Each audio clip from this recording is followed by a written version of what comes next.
ரமதான்ல குறிப்பிட்ட ஒரு டைம் இருக்கு. அந்த நேரத்துல அல்லாஹ் தன் மலக்குகளிடம் எனது அடியார்கள் என்னிடம் எதை கேட்டாலும் அதை நான் உங்களுக்கு வழங்குவேன்னு சொல்றான். ஆனா அன்பார்ச்சுனேட்லி நாம அந்த நேரத்துல இஃப்தார் நேரத்துல உணவை பத்தின பேச்சுகள்ல முழுகிடுறோம். நோன்பு திறக்கிற டைம்ல நோன்பதியோட துவா நிராகரிக்கப்படுவதில்லைன்னு ஸல்லல்லாஹு அலைஹி வஸல்லம் சொல்லிருக்காங்க.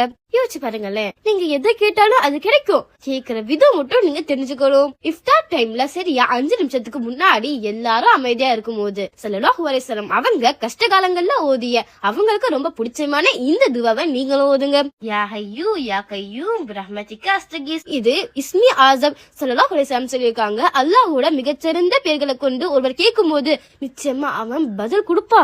நிச்சயமா இதுக்கு பிறகு உங்க ரிஸ்க், ஆரோக்கியம் இல்ல வேற எதுவா இருந்தாலும் நீங்க கேக்குற துவா இன்ஷா அல்லாஹ் ஏத்துக்கொள்ளப்படும். இந்த ரமதான்ல இந்த சான்ஸை மிஸ் பண்ணிடாதீங்க.